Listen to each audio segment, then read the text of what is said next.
If you've been a sneakerhead as long as I've been, then you always hear this phrase. We want the OG shape, the OG color, the OG everything. So when Nike and Jordan Brand keep dropping the OG, why are so many people complaining? Because I'm not gonna lie, everybody is hating the military blue, or should I say the industrial blue. In this video, we're gonna touch on 3 key facts about the military fours, why people don't like them, will their mind change in the future, and should Jordan continue to drop OG shoes? Let's get into this video.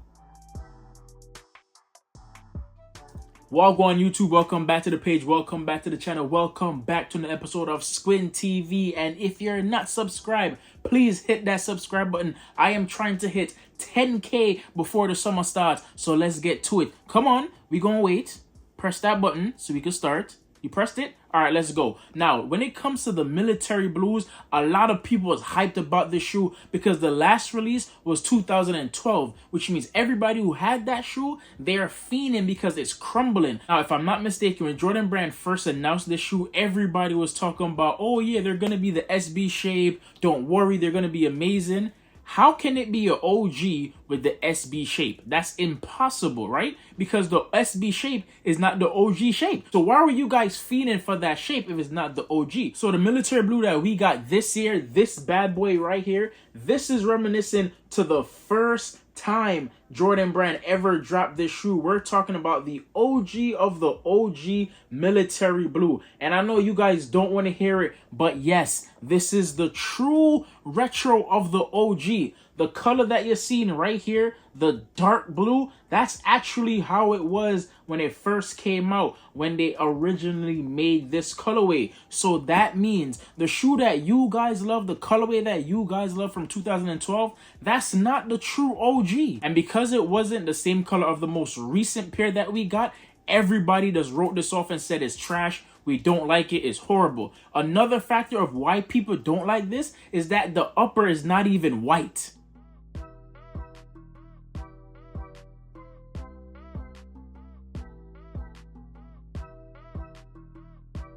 If you take a close look at the shoe, it's giving you more of a gray, a hint of blue upper, and that turned people off. A lot of people weren't feeling the shoe because they wanted the upper to be pure white. Now, what if I told you that the original shoe was not all white? Like I said, folks, you guys begged them to go in the archives. You begged them to bring up the OG of the OGs, and they did. But this is where I do agree with a lot of people. I wish the upper was white because a clean white and blue shoe is definitely going to be a top 10 of any year when it drops, when it comes to Squint, because I am biased. But this one now, the upper is closer to the Amanir 5. I'm going to show you right here.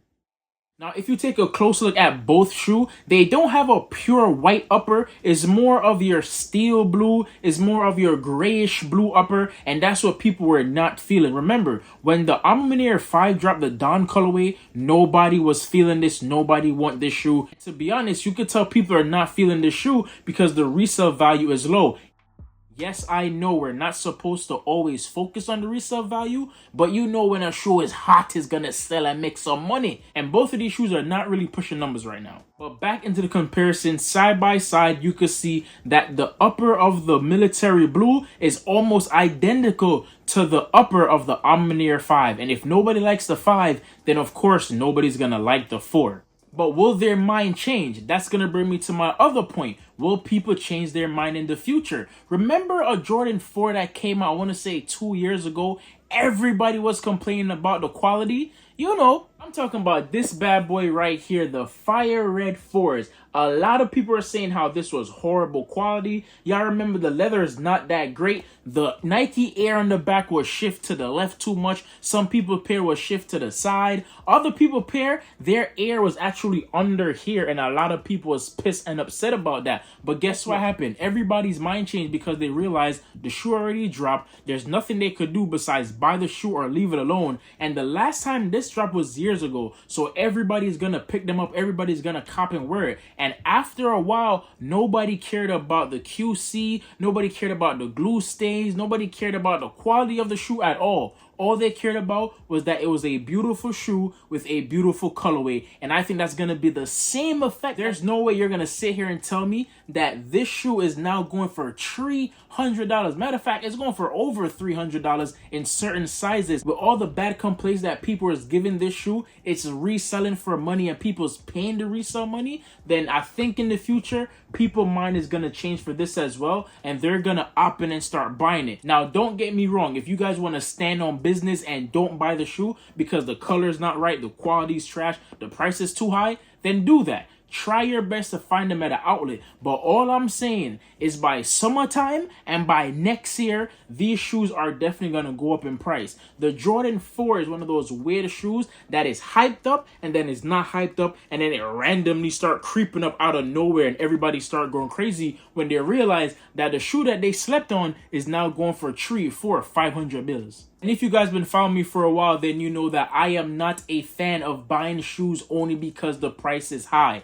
If you like the military 4s, go buy them. No. Why would you wait until the price is so high that you're complaining and start considering buying fakes? If you guys really like the shoe, let's go out and buy it now. You can find it at some malls. You can find it on StockX, eBay for almost close to retail. So why not pick them up? When the price starts skyrocketing, and trust me, it will. Yes, there was a million quadrillion pairs. It doesn't mean diddly squat when everybody has their pair and they're wearing it. They're buying another pair, a third pair, because they realize how nice these shoes are and they're just beating them up to the ground. But I'm not going to judge you if you want to spend the $500 on a shoe that you could have got for retail. We all do that sometimes. But that's going to bring me to my last point when it comes to Nike releasing OG shoes. Now, this is a topic that I want to make a whole separate video for, so I'm not going to go too deep into it. But let's be honest with ourselves. Do we really want the OG cut? Do we really want the OG color?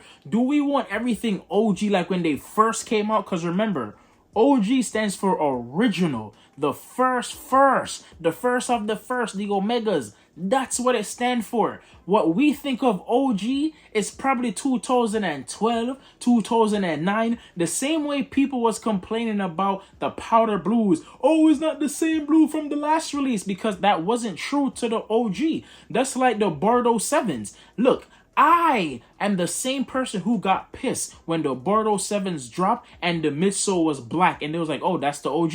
I don't care. I don't want the OG. I want the pair from 2011. And I feel like some people are like that. They don't want the OG everything. Maybe the OG shape, but the OG color, they want it to their favorite one. So like for me, when I heard that the Olympic 6s were dropping, I was hyped. And then I looked at the shoe and I realized that they switched the color of the midsole. I did not care because there had to be a reason. There's a story behind it and I can't wait to hear it. Everybody else was pissed. Why would they do that? They messed up my favorite shoe, yada, yada, yada. Just to turn out that the original colorway of the Olympic 6s had white midsole and a little bit of navy. It wasn't the navy midsole. So technically, your favorite shoe is not true to the OG. So are you guys really gonna support Jordan and Nike if they keep on dropping the OGs? Let me know in the comment section below, because I think this is a topic that definitely deserves a video by itself. And if you guys want to see it, just comment down below, drop the OG video. And to be honest, guys, that's all I really want to touch base on.